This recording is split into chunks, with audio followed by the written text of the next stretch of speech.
let's try and finish up this chapter, and we'll jump into chapter 14. But essentially, here's a couple of things that we can use the EKG for, right? Last time we talked about the EKG. So please know all of the electrical waveforms that you see on the EKG, what the P wave represents, the QRS complex, the T wave, the PR segment, the QT interval, or sorry, the PR interval, the QT interval, and the ST segment, and stuff like that, right? So please know all of that that's going on inside the EKG. That's basically a way for us to visualize the massive electrical currents that's being produced inside the heart, okay? All right, so this is some of the ways that, some of the methods that we use the EKG in order to analyze certain things. So one of the things that we can do is, as we look at all of these electrical activities of the heart, you can see in these electrical waveforms, right? The EKG here is beautiful. Here's the P wave, nice, sharp QRS complex, and there's the T wave, okay? Followed by another P wave, QRS complex, and T wave. So every single one of these set of electrical signal equals one heartbeat, or essentially equal to one cardiac cycle, which we're going to be talking about today, right? So today we're going to be talking about how we use the EKG to correlate to the overall activities of the heart, something that's happening physically inside the heart, things like that. Now, if you look at these patterns, and obviously the most recognizable waveform is the QRS complex. So when we look at the spacing of the QRS complex between these particular cardiac cycle, these heartbeats, you can see that they're pretty much evenly spaced apart, okay? This tells you, or this shows you, that at least this person's heart rate is synchronized, which means it's not arrhythmic, which means it's not out of order or desynchronized or whatnot. So it's synchronized. Now, there's a method for us to calculate the heart rate of this patient. You guys don't have to know that, but essentially for this top patient, if the heart rate, and the heart rate is basically determined by this, if all the QRS complexes are spaced apart equally, then you know that this heart is in rhythm. So therefore, all you have to do is just take two QRS complexes and count the duration between them. So the duration between them sets then what we call the overall heart rate per minute time, okay? So for this particular patient, as we take a look between these two QRS complexes, the overall heart rate of this patient falls anywhere between 60 to about 100 beats per minute, which basically means that this patient's heart rate is normal, okay? So I'm not gonna show you guys how to quickly do this, but essentially, let's say 300, 150s, 175. So this patient's heart rate is about 75 beats per minute. In this particular case, because it falls within that normal range, we call this normal sinus rhythm. Normal because it falls within the normal range of heart rate. Sinus because the originator of the electrical impulse that basically stimulate all of these structures to basically go through their activity is coming from the SA node, from the sinoatrial node. Now the reason why we know this is all coming from the SA node is because we have a P wave before every single QRS complex, okay? If the SA node is producing action potential and it's not getting through, then you may not see a QRS complex that follows the P wave. Or if the SA node is not producing electrical signals, you will not see a P wave, okay? Because the P wave represents atrial depolarization.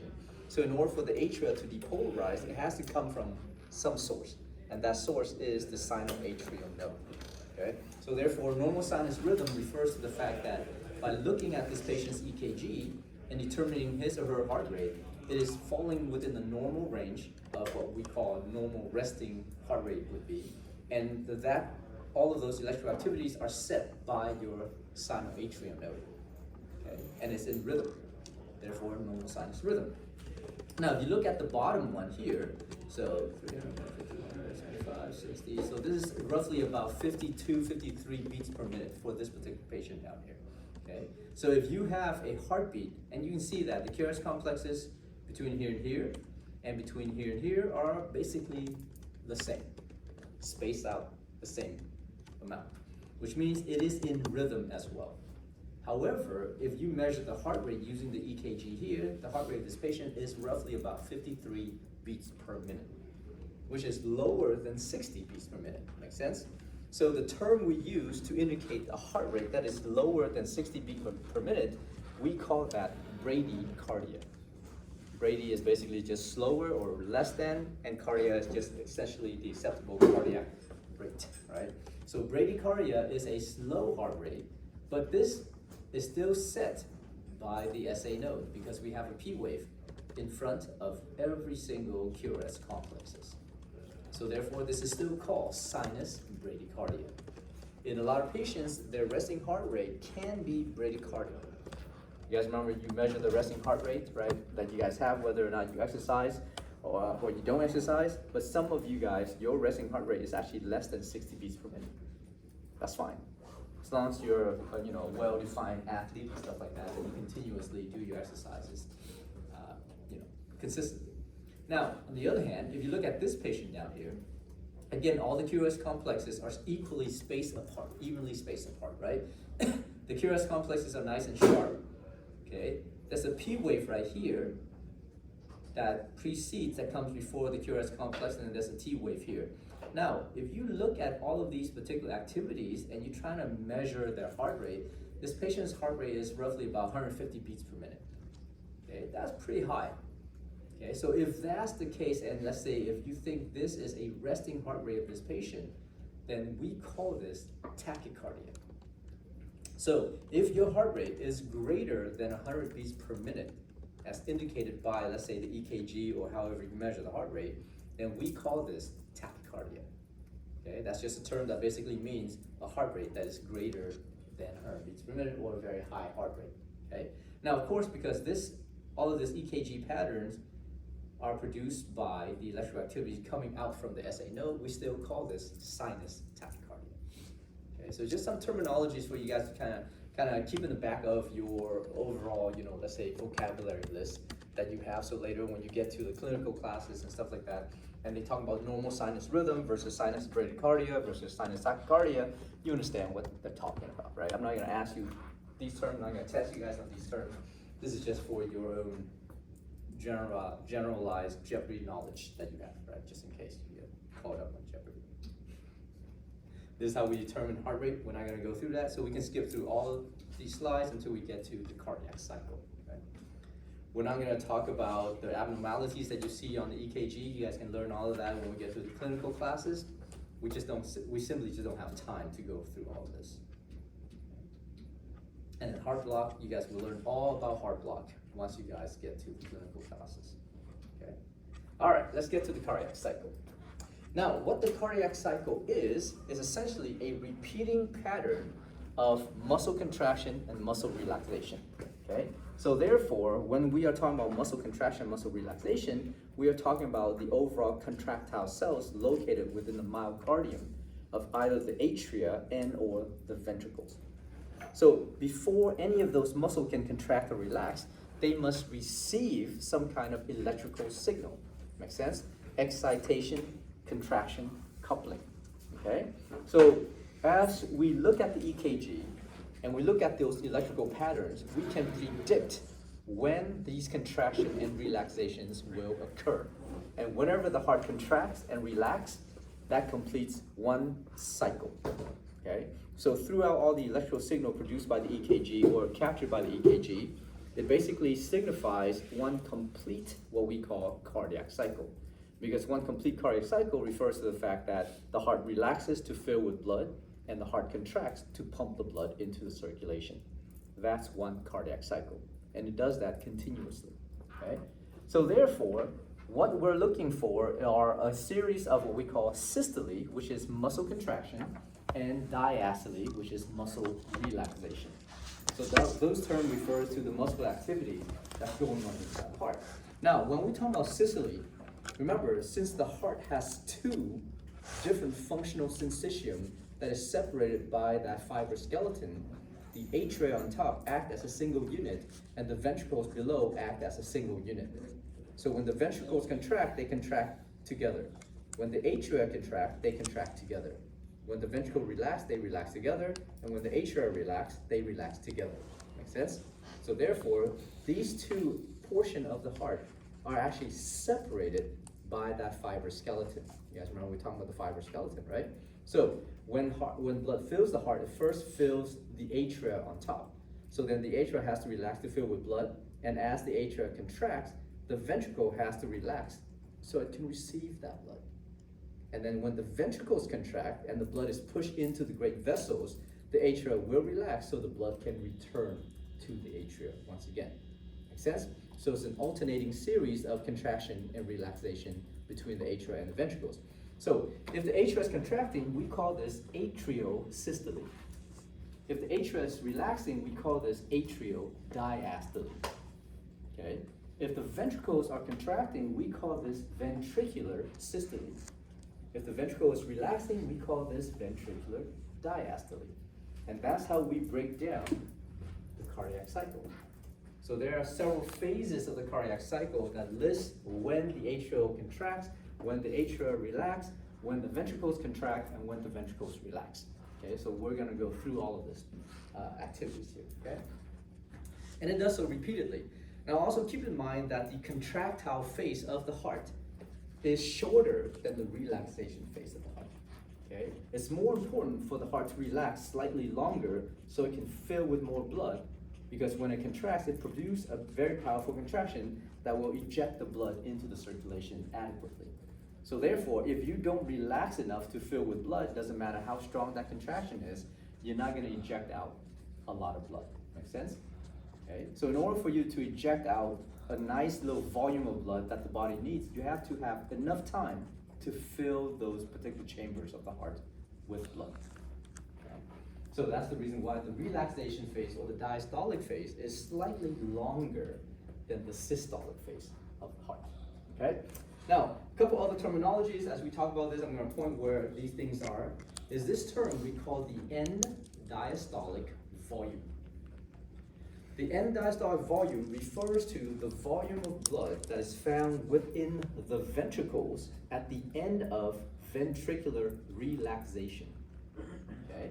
Now, why is it that the ventricles are more important than the atria when we talk about the heart? What do you guys think that is? They send out blood. To where? Pulmonary system and aorta. Yeah, so they send out blood to both circulatory system, right? Blood to the lungs, blood to the body. So that's the reason why we refer to, or mainly we focus on the ventricular activities more so than the atrial activities, okay? And another reason why is because we have a lot more of those contractile cells located within the ventricles compared to the atria itself. Okay? The atria is very, very thin, very little amount of contractile muscle cell, whereas ventricles contain the vast majority of those contractile muscle cells. Okay? So when we say the end diastolic volume, we are referring to the volume of blood that is in the ventricles at the end of ventricular relaxation. So when the ventricles relax, it fills with blood. So toward the end of that relaxation phase, we measure the volume of blood inside the ventricles. That is your end diastolic volume. Okay? And the end diastolic volume is roughly around 120 mils, give or take. Okay? Now, there's another volume that we can also measure, and we call that the end systolic volume. So at the end of ventricular contraction, as the ventricles contract, it's going to eject the blood into the circulation. But it doesn't matter how well equipped or well adapted the heart are. When they contract, they cannot eject 100% of blood out into the circulation. Okay? The highest amount during resting is maybe roughly about 65% of the blood that fills the ventricles. So therefore, when the ventricles fill with blood, and as it contracts, it ejects out a majority amount of that blood. But some of that blood stays inside the ventricles. Make sense? So therefore, at the end of the contractile phase, after the ventricle has contracted, and we measure the amount of blood that is still inside the ventricle, we call that the end systolic volume. It is the amount of blood that remains inside the ventricles at the end of ventricular contraction. Okay? Questions? Good so far? All right, it's just terminologies at this point. Now, there is another volume that we must really care about, and that's called the stroke volume. In the stroke volume, it is the volume difference between the amount of blood that fills the heart and the amount of blood that remains inside the heart. Does that make sense? So the amount of blood that fills the ventricles at the end of ventricular relaxation is called the end systolic volume. That's a very high amount. And after the contraction occurs, whatever volume of blood is left is called the end systolic volume. So the difference between those two volumes is the actual volume of blood that is ejected out of the heart. And that is called the stroke volume. Okay? And the stroke volume is important because if you don't have adequate amount of stroke volume, then you will not have adequate amount of oxygen and nutrient delivery to your cells and tissues overall. And therefore, your cells and tissue will start to fail. Okay? And that's very bad. Okay, so a couple of these things that you guys need to know, right, in terms of terminology. All right, so here's what we call the cardiac cycle, and I'm gonna explain this in a lot more detail, drawing out these particular changes for you guys. Keep in mind that the way we measure the contraction and relaxation of the heart is to measure the pressure that changes within these particular chambers of the heart. Make sense? So when the atria contract, what happens to the pressure inside the atria? It increases. When the atria relaxes, the pressure inside the atria decreases. Same thing, when the ventricles contract, the pressure inside the ventricles increase. When the ventricles relax, the pressure inside the ventricles decrease. Make sense? So you take any kind of structure, take a ball and you squeeze it. Imagine that's contraction. If you measure the pressure inside that ball, it's very high because you're pushing that ball, like you're squishing it. So therefore it's a very high pressure. Okay? That's just how we measure pressure changes in the heart. Okay? So therefore, any pressure change that occurs inside the heart, for the most part, is due to the muscle contraction or muscle relaxation of the heart. Make sense? Okay, I have to tell you this first because as I go through it, if you guys don't fully understand it, you just try and memorize it, and I will assure you that if you just memorize it without fully understanding it, you will not be able to answer the questions on the exam. Okay, so try to understand the process. Okay, it's all physics and it's all related to whatever's happening inside the heart. Okay, now another thing that can happen is that sometimes you can have pressure changes that occurs inside the heart, but this pressure changes can be due to just volume of blood being deposited into the heart, or something that is allowing the heart to react to another pressure change somewhere else, because all four chambers are connected together, right? So if you have an increase in pressure in one chamber, this may lead to an increase in pressure in a different chamber as well. It's sort of like if you have, you know, a balloon or whatever, and you're pushing on that balloon, so you're applying pressure on this side, but on the other side of the balloon, you can also sense that pressure happening. Does that make sense? So therefore, there's two different types of pressure changes that you may see during the cardiac cycle. And those pressure changes can either be directly related to muscle contraction and muscle relaxation, or basically reaction to any other type of volume deposition or something else that's going on outside of that chamber. Okay? All right, so let's go through this. Now, for the cardiac cycle, there are 5 phases that you guys need to know.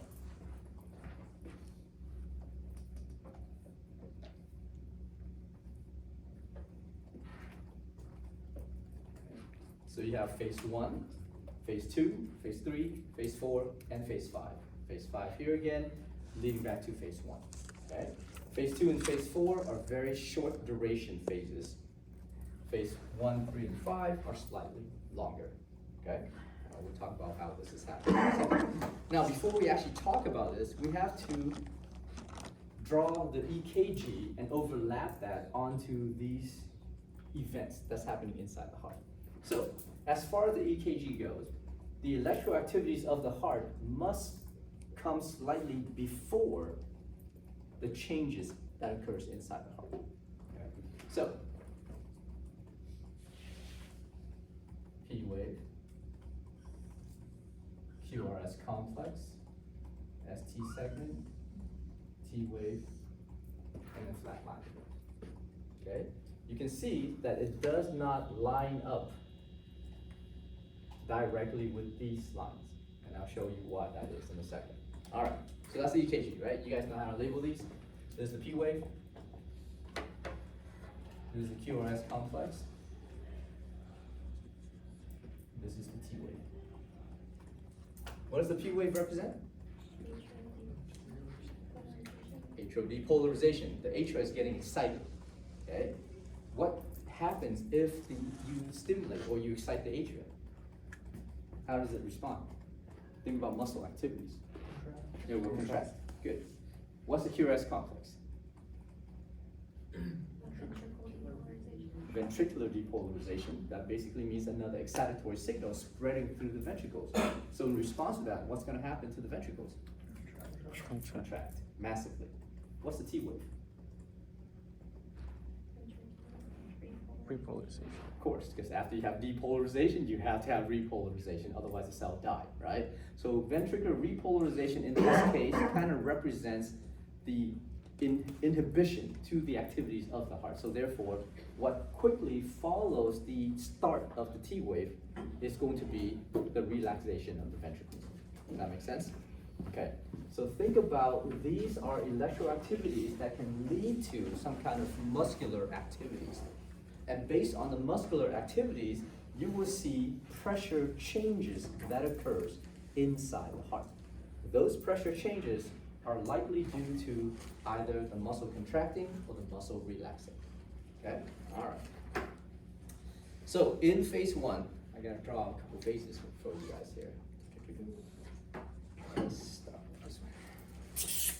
So I'm gonna draw a couple lines in phase five. I'm gonna label it for you guys, and then we're gonna kind of talk about it. So this blue line represents what we call the ventricular pressure. Pressure inside the ventricles. Okay. This green line, slightly higher than the blue line, represents atrial pressure. Pressure inside the atria. Now, for the cardiac cycle, mainly we're going to be referring to the left side of the heart. Because the left side of the heart, the left ventricle, has a much thicker myocardium, much more contractile muscle compared to the right side. And furthermore, on the right side, all it has to do is pump blood into the lungs. On the left side, it has to pump blood into the whole body. So every single time we talk about the cardiac cycle, we are referring or using these pressure changes that occurs mainly on the left side of the heart, more so than the right side of the heart, okay? There is a cardiac cycle for the right side of the heart that pumps blood into the pulmonary circulation. But most of the cardiac cycle that we talk about, that you read about, that you may look for, will be in reference to the activities that occurs on the left side of the heart. So because it's the left side, you can think of this as the left atrium. This is the left ventricle. And then there's another pressure up here. And we call this the aortic pressure. Okay? Because between the left ventricle and the great vessel, that great vessel is your aorta. So let's say if we're comparing these two things, right? And you guys remember how the valves are, so I'm going to draw out these events for you guys, these activities for you guys. Okay, so imagine this is the atria on top. This is the ventricle on the bottom. And then you can substitute, or could be the left atria, this could be the left ventricle, or this could be the right atria, or this could be the right ventricle. It doesn't really matter, right? So let's say that's a separation between them. Now the heart valves that separates the atria and the ventricle, what do we call that? No, that's not what it is. The atrioventricular valve. How do they open? Do they open down into the ventricles, or they open up into the atria? Downwards. They open down. So when they open this way. Okay? And when they open that way, they allow for blood to move from the atria into the ventricle. And when they close back up this way. Okay? So they can only be open in this direction. Make sense? So when they close, they prevent blood from the ventricles to move back into the atria. Okay? Now, as far as the ventricle and the aorta is concerned, up here, let's say call this the aorta, and down here the left ventricle, or just the ventricle overall. What kind of heart valve exists between them? semilunar valves, so specifically aortic valves, right? How do these valves open? Into the aorta or into the ventricles? Into the aorta. Into aorta, so they open this way, right? And they'll close this way. So when they open, they allow for blood to move from the ventricles into the aorta. Does that make sense? And when they close, they prevent blood from moving back into the ventricle. Okay? So therefore, they can open and close in this direction. Now, another thing I want to ask you guys, because I want you guys to think about this, is due to the physics of these two chambers. Imagine if you're standing and there's a door on top of you and somebody's on top of you trying to push on that door. So you're pushing against that other person pushing down. If you want that door to open up that way, what do you have to do? Exert more pressure. More Exert pressure. more pressure than the other guy, right? If you want the door to open downward, then the other person will exert more pressure. So, for the atria and the ventricles, in order for your atrioventricular valve, so we'll call this the AV valves, in order for these valves to open, which pressure must be greater than the other? Atrial. The atrial pressure must be greater than the ventricular pressure. Make sense? In order for you to close the AV valves, the ventricular pressure must be greater than the atrial pressure. Okay? So these two pressure right here. Okay? So watch that. Watch the change that occurs between those. Now, for the ventricle and the aorta, if you want blood to escape the ventricle into the aorta, which basically means you have to open these semilunar valves, how do you open these valves? More pressure in the ventricle. The ventricular pressure must be higher than the aortic pressure. How do you get these valves to close? The aortic pressure should be higher. The aortic pressure must be higher than ventricular pressure. It's very easy.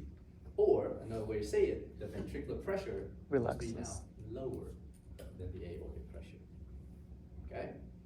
Now you can say it both ways in physics, but in biology, you can only say it one way. Because there's only one way that causes these pressure to change in that manner. All right, so let's talk about this. So in phase one, what happens is that following the P wave, so here's the P wave, and the P wave is occurring, is starting at the end of phase 5. You can see that clearly here, right? So as the P wave is occurring, that depolarization effect is now spreading very quickly throughout both atria, and the atria will start to contract. Make sense? So as the atria contract, what do you think is going on with the atrial pressure? It's It going to starts increase. to increase. So therefore, atrial pressure increases during phase 1. Okay? This increase in atrial pressure is due to the contraction of the atria following the stimulation of the P wave. Okay? Excitation, contraction, coupling. So there's a slight delay here. We call the latent period. You guys remember that? Okay? So because of that, phase 1 is referred to as atrial systole. Okay? So you can see the P wave happening. In phase 1, the P wave ends, and then you see this flat line. This is basically when the electrical activity is moving slowly through the AV node, right? So as the atria pressure increases due to the fact that the atria is contracting, where's the blood going? It's going into the ventricles. So due to that, because you have a rapid deposition of blood, like really rapidly pushing blood into the ventricles, the ventricular pressure also increases. But throughout phase 1, you can see that the ventricular pressure, even if it's increasing, is still lower than the atrial pressure. What can you say about the AV valve? It's It opening. remains open, and you want to, right? Because you want blood to now be pushed into the ventricles. Okay, make sense? So therefore, the change, the increase in atrial pressure is due to atrial muscle contraction. The increase in ventricular pressure is due to the rapid deposition of blood. During this phase, the ventricle is actually relaxed. It's not contracting.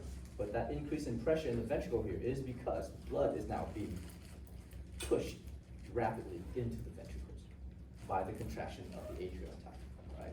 It's sort of like if you have a little pouch or whatever it is, and that pouch, you're not squeezing on that pouch, but now you take a huge amount of water and you just squeeze it into that pouch. That rapid deposition of that fluid is going to cause that pouch to increase in pressure in response to that fluid, right? So simply that. In the aorta, nothing is happening at this point, so still stabilized. Okay. So that's phase one. Any questions about phase one? Okay, pretty simple, right? All right, now toward the end of phase one, you can see that there's the beginning of the QRS complex. Okay, so you see the Q wave happening, you see the R wave happening, and then finally you see the S wave. So QRS complex. Now these are three different waveforms, but they usually come together, so we'll account for them together. Now when the QRS is happening, you now have a huge amount of ventricular depolarization spreading very quickly throughout both ventricles. So immediately following that, what do you think is happening in the ventricles? As far as the muscle of the ventricles, it starts to contract. Now, as soon as it contracts, the ventricular pressure is going to easily become greater than the atrial pressure, because there's a lot more muscles inside the ventricles compared to the atrium. It's sort of like me arm wrestling with my kid, right? I'm gonna like, oh, pretend he's winning, and then bam, break his arm, say, sucker. That's what happened. Sorry, kid, harsh reality. Gotta teach you somehow, right? So anyhow, as the QRS complex is now initiated, the electrical activity is spreading very quickly throughout the ventricle starts to contract. And as soon as the ventricle contracts, the ventricular pressure shoots up very high, very quickly. Okay? So, as soon as the ventricular pressure increases above the atrial pressure, because there's now a change in pressure, something happens here. Okay? And what happens here is the AV valves will slam shut. Does that make sense? So as soon as the ventricular pressure becomes greater than the atrial pressure, this forces the AV valves to close. Okay? So we'll say AV valves close. Now you can substitute this AV valve specifically for the left side of the heart. So therefore this becomes the mitral valve, or the bicuspid valve, or the left atrioventricular valve, whatever happens, right? So you can substitute that, or you can just put AV valves overall. Because if you think both AV valves on the right and on the left essentially close together at the same time, right? As the left ventricle, or as the ventricular pressure increases due to ventricular contraction, okay? So in the aorta, aortic pressure is still high. It remains unchanged at that point. So now, once the AV valves are closed, phase one is done, and phase two begins. In phase two, the ventricular pressure is higher than the atrial pressure, so your AV valves are closed. But even if this pressure in the ventricle is rapidly increasing, you can see that the aortic pressure is still higher than the ventricular pressure. So what happens to your semilunar valves? Still closed. All 4 heart valves are closed during phase two, right? So if all 4 heart valves are closed, where's the blood going? Nowhere. Nowhere. So we call this an isovolumetric phase. Isovolumetric means there's no change in volume within any chambers of the heart. Right?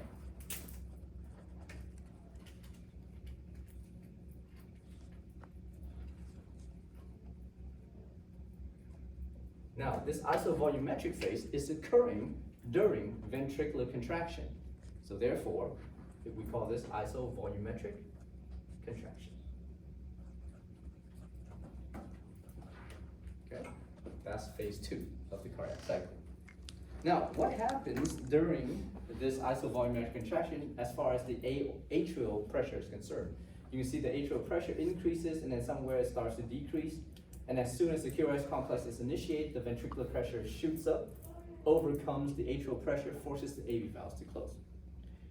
When the AV valves close, they're floppy valves, right? They're not stiff valves. So when they close, now remember your anatomy, at the end of the atrioventricular valves, there are these cord-like structure called the chordae tendineae. These are fibrous cords that are attached to the muscle on the walls of your ventricle, and those muscles are called the papillary muscles. So the papillary muscle is grabbing onto these chordae tendineae, which is basically the extension of your AV valves. So as these valves close and the pressure inside the ventricle builds, where do you think that blood is being pushed to? So that blood is getting pushed against the aortic valve, right? Trying to open it. And that blood is also pushing against the AV valves as it's closing. Now, if it pushes against the AV valves, and the AV valves are floppy valves, what's gonna happen to these valves? They don't open to the other side because the chordae tendineae are holding them down. Because they're floppy, as the blood pushes on them, they bulge into the atria. Just imagine they're like little parachutes, right? With cords being held down by the papillary muscle. But if you push hard enough, then these particular floppy little valves will kind of bulge into the atria on top. It doesn't open, it just kind of bulge into the atria on top. If it bulges into the atria on top, what happens to the atrial pressure? Increase. So therefore, in phase 2, the atrial pressure will increase. This increase in atrial pressure is not due to atrial myocardial contraction. At this point, the atria is not contracting, it's already relaxed. But because the pressure that is produced inside the ventricle forces these AV valves to kind of bulge into the atria on top, it takes some space of the atria and therefore increase the overall pressure inside the atria, okay? And that's why we see this pressure increase in the atria during phase 2 of the cardiac cycle, right? Now, another thing that happens is that once your AV valves close and blood starts to hit against it, it will resonate and make a sound. And we call that the first heart sound, okay? And the first heart sound is referred to as S1. So the first heart sound is heard, is produced due to the closure of the AV valves as the ventricular pressure becomes greater than the atrial pressure during the early onset of ventricular contraction. Okay, so now you have ventricular systole happening, right? You can see the pressure inside the ventricles increasing rapidly. So as soon as the ventricular pressure increases above the atrial pressure, it forces the AV valves to close. That blood starts to hit the AV valves and therefore resonate as a sound we call S1. Make sense? Okay. So that's your first heart sound. So when you listen to your heart sound, that's what you're listening for. Okay. So therefore, if I ask you, well, what produces the first heart sound of the heart? That's due to the closure of your atrioventricular valves. And what forces the atrioventricular valves to close? That's due to the fact that the ventricular pressure is now higher or greater than the atrial pressure. Well, what caused the ventricular pressure to become higher than the atrial pressure? This is due to ventricular contraction. What stimulates the ventricular contraction? That's the QRS complex. Make sense? 4 different questions, one structure. Keep that in mind. Yes. Do you have a question, Ann? Oh, no, I'm just trying to visualize. Okay, good. All right, so all this happening, right? Now, in phase 3 of the cardiac cycle, as you can see, during phase 2, the ventricular pressure is rapidly increasing, right? Eventually, because this is a very short duration, so therefore, the ventricles are continuing to contract. So as the ventricles continue to contract, eventually, the pressure inside the ventricle exceeds the pressure in your aorta. So it gets higher than the aortic pressure, okay? As soon as the pressure in the ventricle becomes higher than the aortic pressure, the semilunar valves open. Does that make sense? As soon as the ventricular pressure becomes higher than the aortic pressure, this forces this valve to open. Okay? And that when that valve's open, blood is now ejected into your aorta from your ventricles. Yeah. So as blood is being ejected into the aorta, what's going to happen to the aortic pressure in response to that rapid deposition of blood and forceful deposition of blood? Increase It pressure. will also increase. But as it increases, it will always remain lower than the ventricular pressure. Because if all of a sudden the aortic pressure becomes higher than the ventricular pressure, what would happen to your semilunar valves? It will close. And that's very bad. Okay, so you don't want it to close during that time. All right. Now, for the atrial pressure, I'm going to complete this in a second. So for the atrial pressure, as soon as these semilunar valves open and blood now shoots out of the ventricles inside the aorta, what happens to that blood that's pushing on your atrioventricular valves? It gets taken out. So then what happens to the pressure, or what happens to these AV valves? They relax back to their closed state. They're no longer bulging into the atria. Therefore, what happens to the pressure inside the atria?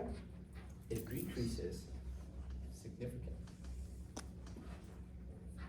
Okay, so as soon as these semilunar valves open and blood now is ejected out into the aorta, the blood no longer pushes on the atrioventricular valves because that blood gets taken away. So therefore, the atrioventricular valve relaxes back, the pressure inside the atria decreases drastically. Okay. And then throughout phase 3, this atrial pressure is going to slowly increase.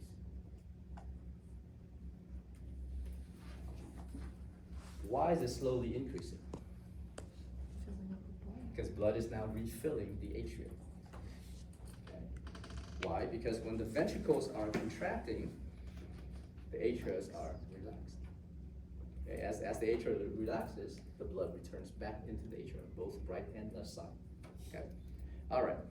Now, during phase 3, you can see here's the completion of the QRS complex in phase 2, right? Once the ventricular pressure increases above the aortic pressure, phase 2 is done as soon as the semilunar valves open. So phase 2 is now done, phase 3 begins. During phase 3, as the semilunar valves open, the blood from the ventricles gets ejected into the aorta. We call this phase, wrong hand, ventricular ejection.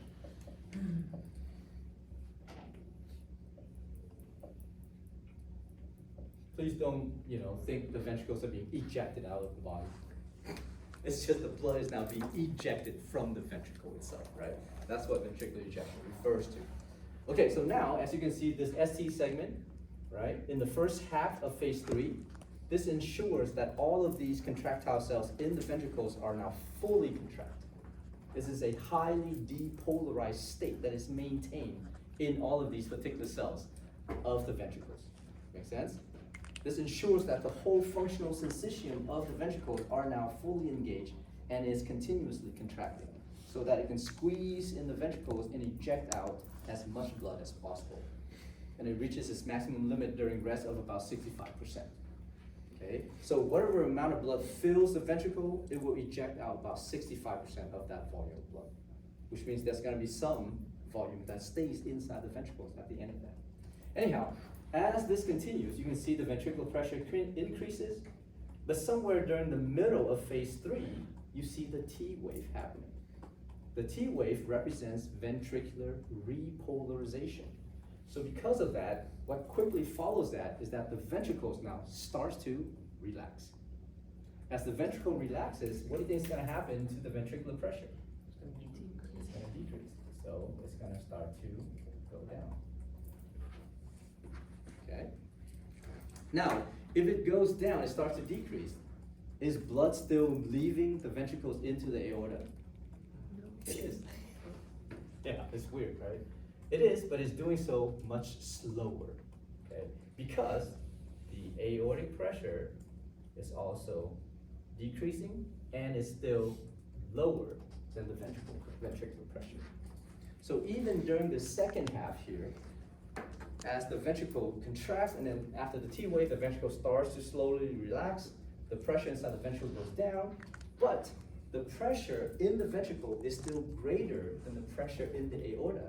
So your semilunar valve still remains open, which means blood is still being ejected into the aorta, right? It's still physics, it's kind of counterintuitive, but it's still a physics phenomenon, right? So because of that, we call this first half the rapid ejection phase of ventricular ejection. We call the second half the reduced ejection phase of ventricular ejection, because blood is being ejected with greater force during the first half and less so during the second half. Because the ventricles are relaxing, so therefore blood now is just moving just because this valve is still open, that's all. Okay? So all of that is happening. So far so good? All right. Now, at some point, as the ventricle relaxes due to the continuation of ventricular relaxation, or the ventricular pressure starts to decrease, eventually the ventricular pressure is going to decrease below the aortic pressure. Okay? So as the ventricular pressure decreases below the aortic pressure, something happens here. Your semilunar valves will close. Okay? Ventricular pressure is now less or lower than aortic pressure. This is going to force these valves to close. Why is that?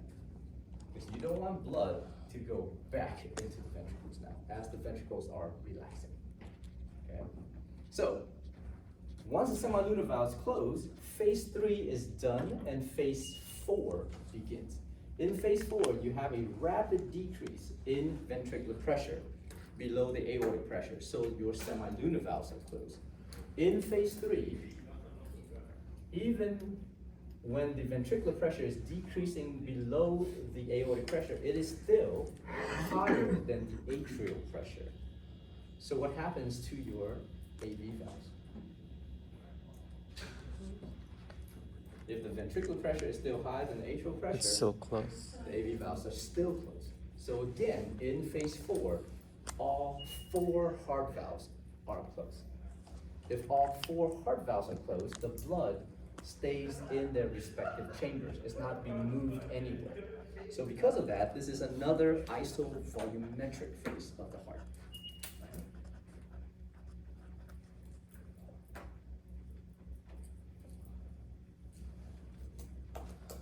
And this isovolumetric phase is occurring during ventricular relaxation. Hence, isovolumetric relaxation. Make sense? Okay, so therefore, phase 2 and phase 4 are 2 of your isovolumetric phase. And in both phase 2 and phase 4, all 4 heart valves are closed during that brief period. So there's 2 phases that occurs within the cardiac cycle where the blood is not moving anywhere. They stay in their respective chambers. Okay. All right, now, as the ventricular pressure decreases below the aortic pressure and the semilunar valve slams shut, that also produces another heart sound. And that is called your second heart sound, known as S2. Okay. So the first heart sound is due to the closure of the AV valves. The second heart sound is due to the closure of the semilunar valves. So that's isovolumetric relaxation. Now, as the ventricular pressure decreases below the aortic pressure, forcing those semilunar valves to close, what happens when you push the blood up into the aorta and all of a sudden the ventricle relaxes and causes those semilunar valves to close? What happens to that blood that's being pushed up? It falls back down. Make sense? So of course, the vast majority of it gets pushed into the circulation, but whatever is still inside the aorta gets pulled back down. Why? Because the heart is a pump. There's a push and a push and a pull effect when you have a contraction and relaxation of the heart. Okay? So as the heart contracts, it pushes the blood forward. As the heart relaxes, it pulls the blood back. Okay? We call this a pulsatile nature of that activities of the heart.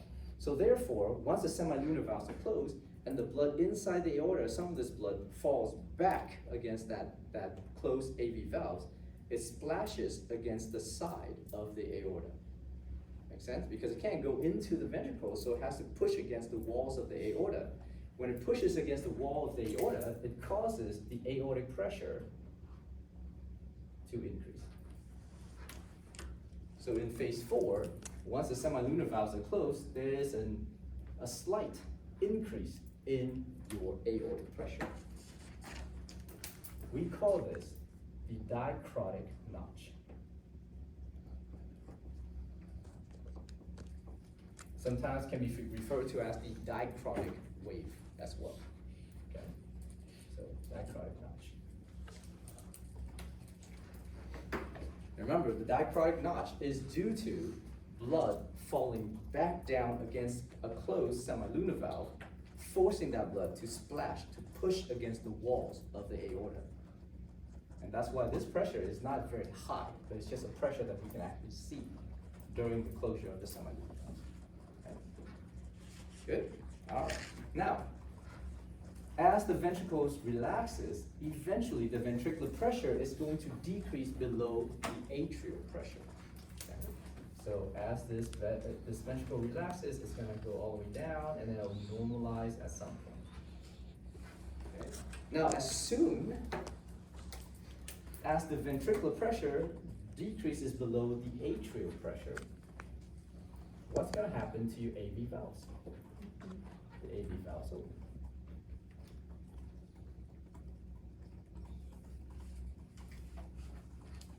Makes sense? Pressure is lower than that one, therefore allowing these valves to open. Now, what is happening in the atria during all of this time? It's being filled with blood. So therefore, it's like getting packed with all this volume, right? So as soon as this valve opens, it's gonna dump that blood into the ventricles. So therefore, the atrial pressure actually decrease a little bit and then normalize. I gotta match it with that drawing.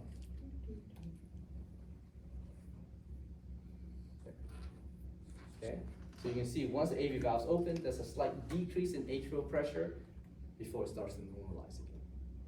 Okay. Right? You guys think about it. If you have a chamber and you start to fill that chamber with blood or with any kind of fluid, and as soon as you open that door, there's a rush of fluid down, and the pressure inside that chamber decreases right away. But of course, the blood continues to fill that chamber, so therefore it starts to normalize. Right? It doesn't decrease significantly and then rise. It's just basically decrease and then normalize, and stays that way. So therefore, during this phase called phase 5, once the AV valves open, phase 4 is done and phase 5 begins. In phase 5, as the AV valves open, blood is now filling the ventricles. Does that make sense? So phase 5 is known as ventricular filling.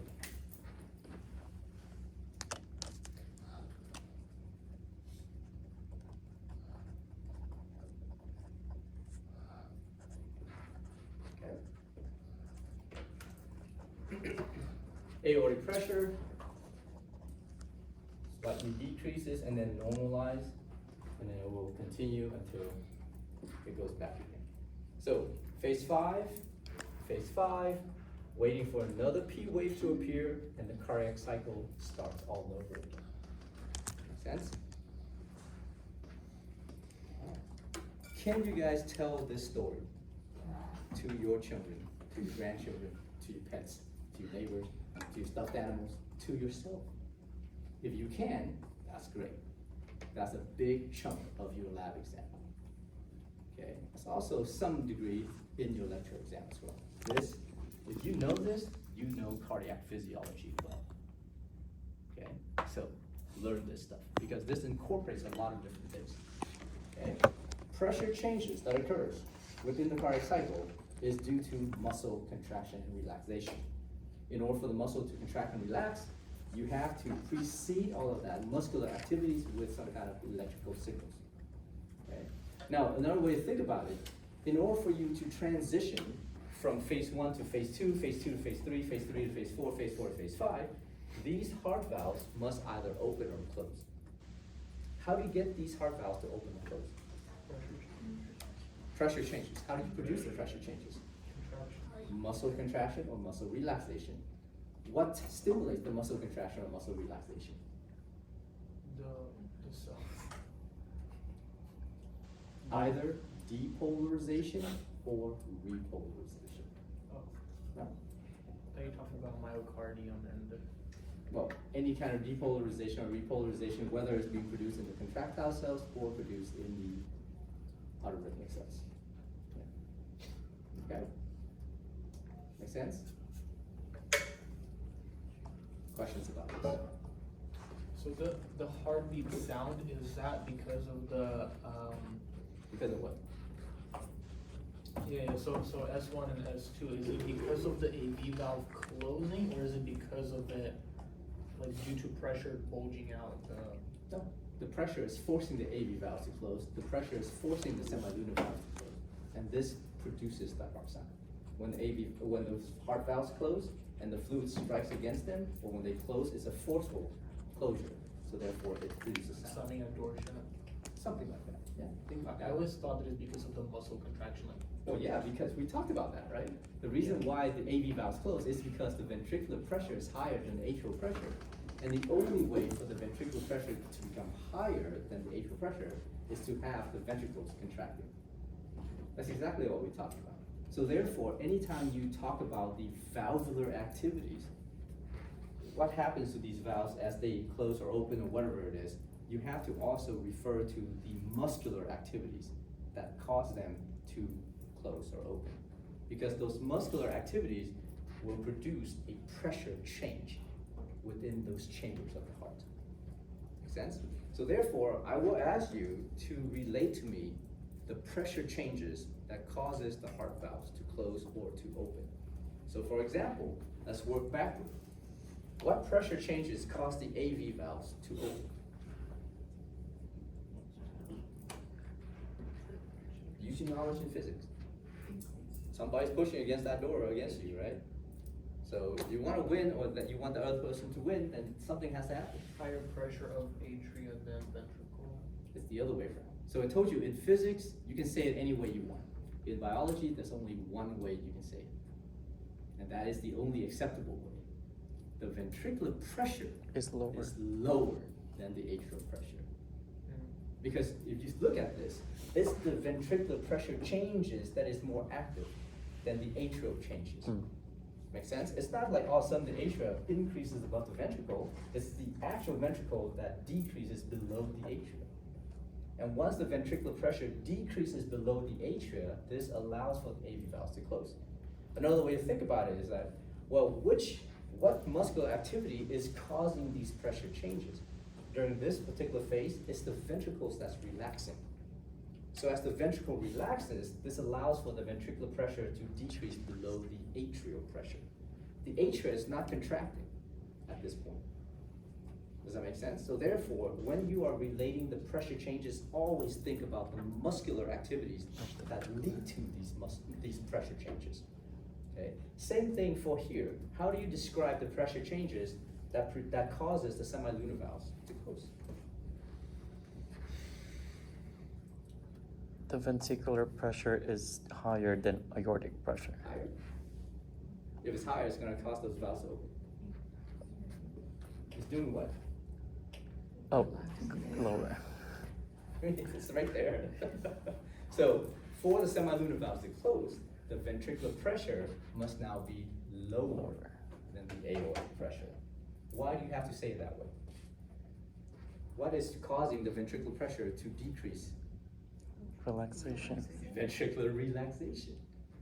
Aorta is not contracting, right? So therefore, we can't say aortic pressure also becomes higher than ventricular pressure. No, it's the ventricular pressure because that is the active pressure change that is going on. The other one is just basically reacting to the other pressure change. That's all. So the ventricular pressure is the one that changes the most because the ventricles are either contracting or relaxing. So during the relaxation of the ventricles, the ventricular pressure decreases. As soon as the ventricular pressure decreases below the aortic pressure, the semilunar valves close. As soon as the ventricular pressure decreases below the atrial pressure, the AV valves open. Make sense? Because that is the active pressure change due to active muscle relaxation. It's kind of weird to say active muscle relaxation because that is the truth, right? It's using ATP to relax. So, make sense? Now, how do you describe the opening of the semilunar valve as far as the pressure changes goes? Pressure. Pressure is greater than the aortic pressure. The ventricular pressure is now greater than the aortic pressure because that is the active pressure change. And what is causing that ventricular pressure to become greater than aortic pressure? Ventricular contraction. The ventricular contraction. Well, the ventricle is contracting. So I also want us to state the answer in terms of what the more dynamic component. Yeah, absolutely. As far as pressure goes, right? As far as muscular activity goes, then you have to say muscle contraction versus muscle relaxation, that's all. Okay. How about the AV valves? How do you describe the pressure changes that leads to the AV valve's closure?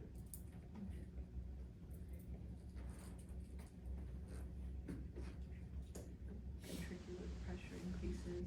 Yeah, ventricular pressure is higher than atrial pressure.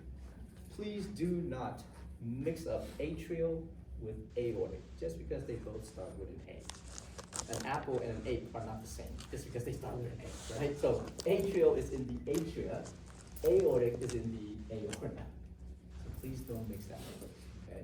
Because they're very similar, and that's a lot of time where the students will mix that up. I don't want any of you guys to mix that up. Otherwise, I'll call you out. I'll maybe draw a heart and label the atria versus the aorta. Good. Any questions? Yeah. Cardiac cycle, right? Very, very important. So what do you need to know about the cardiac cycle? Well, everything that is listed right there for you. Okay? You should be able to answer questions about the cardiac cycle based on the EKG alone. Does that make sense? Because if I just have a picture of the EKG, you can imagine where the EKG is in relation to all of these pressure changes that occurs inside the heart. Because you can see the P wave here is clearly, it starts at the end of phase 5, not in the beginning of phase 1. You have to have a depolarization effect before you can actually have muscle contraction. Once you have the muscle contraction, then you will see a pressure change, right? That pressure change is basically the same thing as measuring the amount of tension produced by that muscle contraction. Does it make sense to you guys? It better make sense. If it doesn't make sense of it, okay? It's there. You guys need to make sense of it. If you don't think that makes sense, ask yourself why it doesn't make sense. And try to think a different way so that it will make sense. Make sense? Sorry. That's it. Okay, so over here, you can see in phase 1, right? Toward the end of phase 1, the QRS complex is beginning. So as the QRS complex is initiated, starts at the end of phase 1, during this time, that's when you see the ventricle starts to contract. As the ventricle starts to contract, eventually that ventricular pressure increases above the atrial pressure. And that's how you force the AV valves to close, and that's how you end phase 1 and begin phase 2 of the cardiac cycle. Okay? And then somewhere in the middle of phase 3, you have the start of the T wave. You don't have to wait until all of these electrical signals end before you actually have muscle contraction. As soon as it starts, there's already muscle contracting happening. As soon as it starts, there's already muscle contraction happening. As soon as it starts, there's already muscle relaxation happening. Make sense? You have to wait all the way to the end of those electrical signals. Okay? So, same thing. Pressure changes of the cardiac cycle. Now, in addition to understanding the pressure changes of the cardiac cycle, we have to also understand what's happening in terms of the amount of volume of blood inside the ventricle, because that's important. The amount of blood that you fill the ventricle has to have some degree of volume so that you can eject out some amount of blood to basically deliver all that blood to the body itself. So let me redraw the cardiac cycle in a smaller form. Okay, so let's say here's phase 1, phase 3, 4, so 1, 2, 3, 4, 5, 5, okay? So as far as the volume changes that occurs, this is volume changes.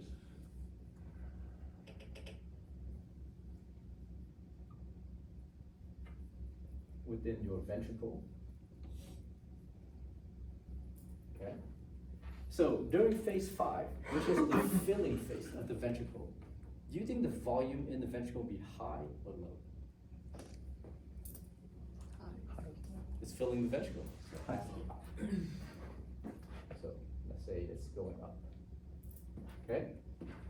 During phase 1, what do you think is happening with the volume of blood inside the ventricle?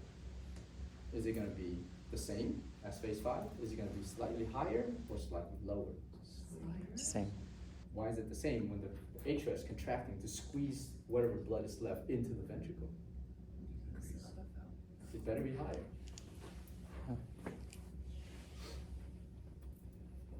Okay? So during phase 1, because the atria is contracting, pushing whatever blood is left in the atria into the ventricle, therefore the ventricular volume increases slightly during phase 1. During phase 2, what happens to the volume inside the ventricle? Does it remain unchanged? Does it increase? Does it decrease? Why? Why does it remain the same? Because all valves are closed. Yeah, because all 4 heart valves are closed. Where's the blood going? So Nowhere. therefore, that blood remains the same. Okay? Once the ventricular pressure increases above the aortic pressure, forcing the semilunar valves to open, blood now is being ejected out of the heart. This is ventricular ejection. What happens to the volume inside the left ventricle? Decrease. Drastically decreases. So it decreases drastically during the first half and then slows down during the second half. Because in the first half, we call this the rapid ejection. So as you rapidly eject the blood out, you can see the volume inside the ventricles drastically increase during the first half. In the second half, because the ventricles are now relaxing, there's a much reduced amount of ejection of blood into the aorta. You can see the amount of blood that's now leaving the ventricle is much less. Make sense? Okay. All right, what happens in phase 4? So the ventricular volume, the volume of blood inside the ventricle stays the same. Right? Supposed to be the same. Then what happens during phase 5? It starts to go up. Because the AV valves open, allowing for blood to fill, and then it continues to fill until it reaches something. Then the atria contracts, increase the amount of blood, stays the same. Semilunar valves open, blood's ejected out. That's how we go. So if you look at the volume changes with the pressure changes, they are complete opposite of each other. Make sense? If you take some kind of container, if you take a water bottle and you fill it with volume, the pressure that you push on that water bottle cannot be high. Or let's say you take a water balloon. If you want to fill that water balloon with water, then you need to relax that water balloon. Make sense? So therefore, any confined space that holds volume and allows for volume changes to occur rapidly, the pressure and the volume of that container are inversely proportional to each other. So you want to increase the volume, you better decrease the pressure. And as you increase the pressure, you're going to decrease the volume. Right? Makes sense, right? So, just think of the water balloon, okay? All right, so now, when we measure the volume of blood inside the ventricle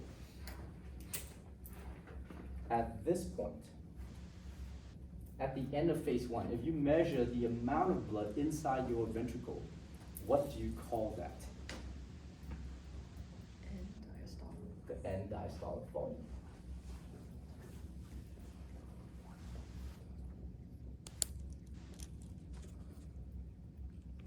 Okay, this is the volume of blood that is in the ventricles during ventricular diastole, or at the end of ventricular diastole, at the end of ventricular relaxation. Okay, now Once this volume of blood has been ejected out during phase 3, at the end of phase 3, if we measure that, what do we call that volume of blood in the ventricle? Systolic volume. Very good.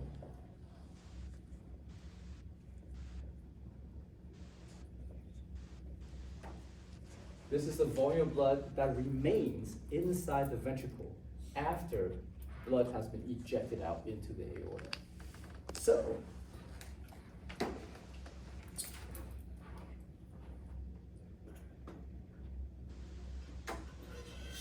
there's a difference between this volume of blood here and this volume of blood here.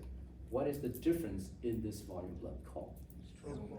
And that is how much blood that is ejected out of the heart every single time the heart contracts. Okay?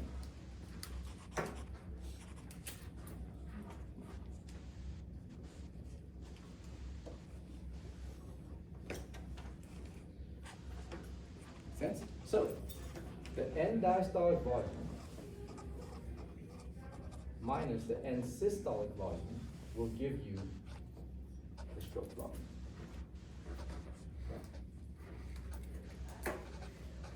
Okay. And these are the heart sounds. We'll talk about S3 and S4 in a second, but S1 and S2 is the most, obviously the normal heart sounds of the heart itself, right? Okay, any questions? All excited stuff, right? Okay, so now you guys have already done the lab activities, listening to heart sounds and stuff like that. Now, of course, if you guys ever work inside any clinical offices and stuff like that, healthcare office, you know how to use a stethoscope. And when you use a stethoscope, you are listening to the heart sounds of the patient. And when you listen to heart sound, you must ask yourself, as healthcare professional, why? Ask yourself every single time you touch, you talk, and you do something to the patient, why? If you don't know why, pick another profession. Okay? I guarantee you, if you don't know why, you should have no business touching another human being. And I've seen that so many times, and it just really irks me to no extent. Like, I keep asking these particular people, like, why are you doing that? They have no idea why they're doing that. Oh, I just know I'm listening to heart sound. Well, what the hell does that mean then? I don't know. Okay, then go back to school and get out of my hospital. Well, it's not my hospital. I wish it was. It wasn't. Anyhow, so when you're listening to the heart sound, you are assessing the valvular activities. You are checking whether or not the heart valves open or close fully. Make sense? Since if there are pathology where the heart valves do not open fully or do not close fully, then there'll be extra sound that emanates from those resonance of blood hitting those heart valves. So when the heart valves open, they open fully. And that's the reason why when the heart valves open, there are no sounds that's being produced. When the heart valves close, because of different pressure, this causes resonance as blood is striking against those heart valves, and therefore it produces these two heart sounds. Okay? So S1 is heard typically, phonetically, it sounds like love. Okay? That's never the answer though. If I ask you what sound is produced when the AV valves close, please don't say love. Say S1. You know why that is? Because not all patients that you assess will have love as the first heart sound. It's just generally speaking, it sounds like love. Okay? But the first heart sound is called S1. The second heart sound is due to the closure of your semilunar valves, and it sounds like dub. But technically it's called S2. So therefore, when you're listening to the patient's heart sound, you will hear lub dub, lub dub, lub dub, lub dub, lub dub. S1, S2, S1, S2, right? So S1, S2 comes together, and then there's a slight delay, and then S1, S2 again. So therefore, lub dub, lub dub, lub dub, lub dub, right? Okay? Now, there's another heart sound called S3. And S3 can be a normal variant in certain individuals.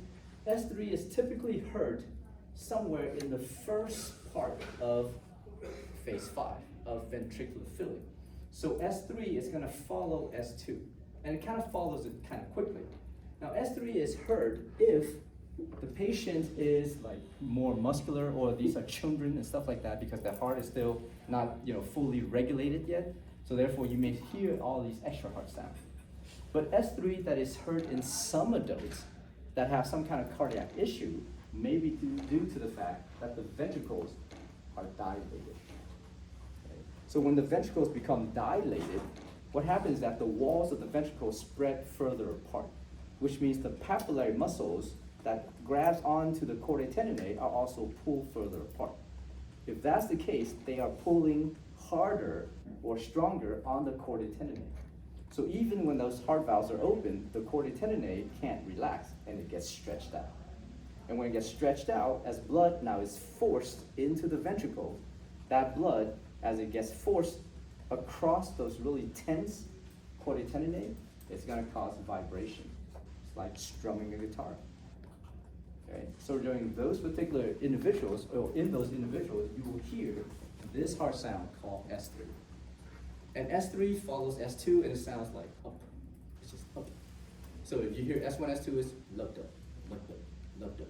If you hear S1, S2, S3, it's loved up, loved up, loved up. Okay? It's a gallop that follows S2. Okay?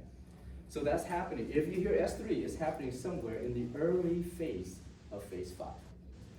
Okay? It's not happening because the AV valves are open. It's happening because the chordae tendineae are now stretched tighter due to the ventricles being dilated out more.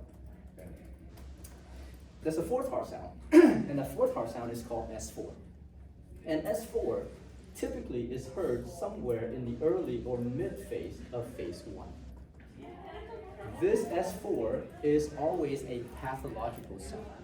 So if you hear S4 in the patient, there's something wrong that is happening with the patient's heart. Some pathological phenomenon that is happening. Now think about it this way.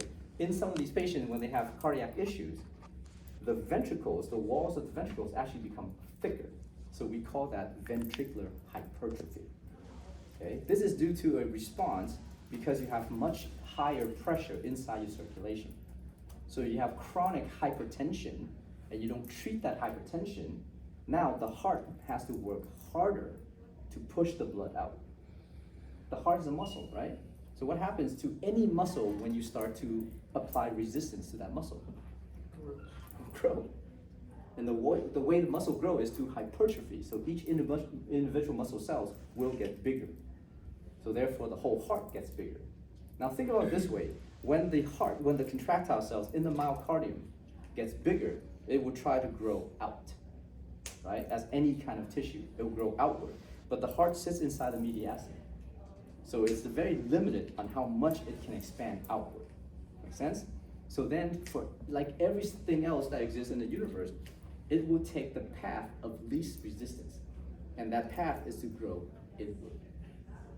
Why? Because the chambers of the heart is empty, well, filled with blood, and there's not a lot of resistance there. So if the muscle of the heart hypertrophy, it will hypertrophy inward, which means the walls get thicker and the chambers get smaller. Therefore, what happens to these patients is that they will fill the heart with less blood every single time. Okay? And that's a bad issue. So that will lead to heart failure and things like that. Now, what happens if the walls of the heart is thicker? It becomes stiffer, right? Because thick muscular wall, right? Very, very hard for it to relax. So therefore, during phase 1, what is happening during phase 1? The atria is contracting, forcing blood into the ventricle. Now, if it's a normal ventricle, it should be relaxed enough to accommodate that force of volume of blood. But if it's too thick, it can't relax. So if the walls of the ventricle are so thick and the chambers are so small, as the atria contract, this blood is going to bounce off that thick and stiff ventricular wall. And it's going to resonate. And it forms a sound we call S4. Okay? And S4 precedes or comes before S1. And it sounds like b, b. So if you hear S1, S2, it's loved up, loved up, loved up. If you hear S4, it's beloved up, beloved up, beloved up. If you hear S1, S2, S3, S4, then it's beloved up, beloved up, beloved up. Because there are instances where you have a patient that has all 4 of these heart sounds, right? The heart's really failing. Okay? So that's the heart sound. Now, how do we assess the heart sound? Where do we place our scope on the patient's chest? Because everybody in the healthcare industry needs to know at least how to do this. This is why we carry the stethoscope around, right? This is why if you want to get away of, like a traffic ticket, you hang your stethoscope on your rearview mirror and you drive like a bat out of hell. I don't think it works anymore because I think some of my friends got a ticket because they did that. You're students, why are you speeding just because you hang your stethoscope? That makes no sense, right? So therefore, in order for you to assess the heart sound, there are specific places on the chest for you to place your stethoscope, okay? So the first area that you place your stethoscope is this area up here on the right side of your chest. So we call this the right upper sternal border. Here's your sternum, which is your bone. Is the upper border of your sternum. And the space that you place the scope is in what we call the second intercostal space. The second intercostal space is between rib number 2 and rib number 3. Okay, so you find that groove, find the sternal bone, take that scope, place it right there. And then when you listen to the heart sound, you are trying to evaluate the activities of your aortic valve. Aortic valve is right here. Okay. Why do you want to put the scope this way, here, in order to evaluate that valve? Because that valve opens up and close down, up and close down, up and close down. So you want to put your scope, or you want to put your listening device distal to wherever this thing is happening. So when this thing opens, blood shoots out. When it closes, blood falls back. So the sound that emanates from those activities, you can hear it best as it resonates forward. Does that make sense?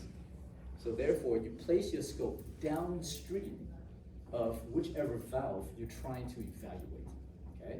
So to place your scope in the right upper sternal border, second intercostal space, this is to evaluate your aortic valve, the valve between the left ventricle and your aorta. Now you take your scope and you move it to the left side. Place it up here.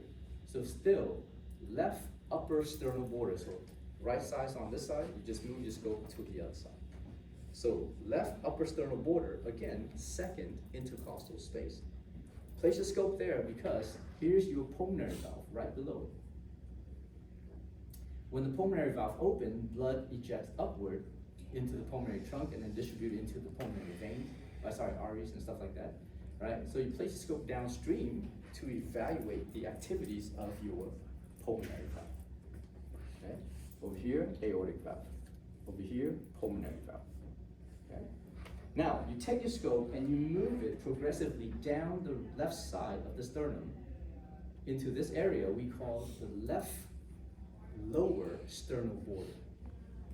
So anywhere between, I don't know, maybe rib, the fourth or the fifth intercostal space, somewhere anywhere between here. Okay? So you place your scope there, we call that the left lower sternal border. This is to evaluate your tricuspid valve, the valve, the AV valves on the right side of the heart. Because if you place the scope here, here's your right atrium, here's your right ventricle, that valve opens this way. Okay? It's weird because the heart sits like this. This base of the heart is your right ventricle. Over here is your right atrium. So therefore, that tricuspid valve is somewhere over here. Place the scope downstream, that thing opens and closes, you can hear it. Okay? Now, you take your scope and you move it toward the left mid-clavicular line. Here's your left clavicle. You draw a line right in the center of that, all the way down. And fifth intercostal space, so space between the fifth and the sixth rib. And you place the scope there. So left mid-clavicular line, fifth intercostal space, somewhere around here, you place the scope right there. And you listen, because here is inside the left ventricle, up here is the left atrium, and the mitral valve is right here, and it opens and closes this way. Okay? So when you place the scope here in the left mid-clavicular line, fifth intercostal space, you are evaluating your mitral valve, or your bicuspid valve. Okay? So aortic valve, pulmonary valve, tricuspid valve, bicuspid valve. Okay? So you can do all this when you guys get into clinical practices. I remember when I was doing all this, and you can hear the heart sounds well in males, right? It's easy to do it in males. It's harder to do in females. Why? And it's not really harder, it's only harder because when you're starting out as a healthcare professional, as a student, there's a little bit of a stigma against touching the patient in certain places. Why do you think it's harder in females to evaluate all the heart sounds? What do females have that males don't have? They have breast tissue, right?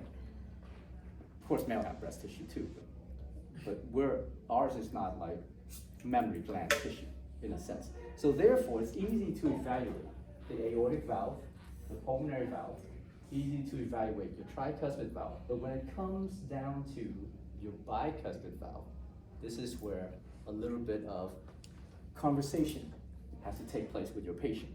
So when I was first doing this as a medical student, the first time I ever heard, like listened to heart sounds on a patient, I was going, oh yeah, aortic valve, fine, yeah, pulmonary valve, of course, tricuspid valve, and ooh, how do I evaluate the mitral valve? Because you don't have to count the rib space. The apex of the heart, where you place this valve, is just right underneath the right nipple, the left nipple, right? It's just right underneath that. You just aim for the left nipple and you just place the scope under there. Now, obviously, that's a breast tissue if it's a female individual. So therefore, one of my patients was a female individual, and I was like, I don't know how to do this because I never listened to heart sounds in female, right? So I skipped it. And as I was leaving the room, the physician came in, and he's like, oh, what are you guys doing? I was like, oh, we're listening to heart sound. Like, oh, great, show me. I was like, fuck. So, like, aortic valve, he's like, excellent. Pulmonary valve, okay, good. Can you hear S1, S2? Yes, yes. Tricuspid valve. And I just quickly, I did something down here. It's like, oh yeah, mitral valve. He's like, show me again. And I was like, turning red, right? I don't know how to do it. And he laughed. He's like, that's fine. You just have to ask the patient to lift her left breast, right? All you have to do is say, excuse me, can you lift your left breast for me so I can evaluate your heart valve? The patient will do it for you. And he says, very importantly, for both guys and gals in the healthcare industry, do not take the liberty of lifting that breast yourself. Which means you must talk to your patient before you touch them in any way, shape, or form. So even if you're like touching the shoulders or evaluating whatever on the surface, you still have to talk to the patient. I'm gonna touch your shoulder so I can evaluate the pain that you're having, right? You can't just all of a sudden grab the person's breast and push them up and then listen to a heart sound. They'll be like, what the hell is going on? Is this part of the physical exam that I don't know about? I didn't pay for this? Kind of stuff like that. Yes? What would be sound differences between a healthy valve and a valve which? So it all depends, because this is what we're gonna talk about. And you guys don't need to know these particular heart sounds, right? But anytime you have an abnormal functioning valve, which means it may not open fully and it may not close fully. So if you think about this, if it doesn't open fully, it opens halfway. This creates now a very narrow passageway for blood to go through. So we call this a stenosis, okay? You can have a stenosis in your aortic valve, you can have stenosis in your pulmonary valve, you can have stenosis in your mitral valve, you can have stenosis in your tricuspid valve. So if those valves don't open fully, then it creates a narrow passageway. And if it does create a narrow passageway, where when your heart contracts, there's a lot of pressure that is produced. Imagine now shooting all that blood through a very narrow gap. The blood that moves out of this is gonna move with very high velocity, and it's gonna produce a high swishing sound, okay?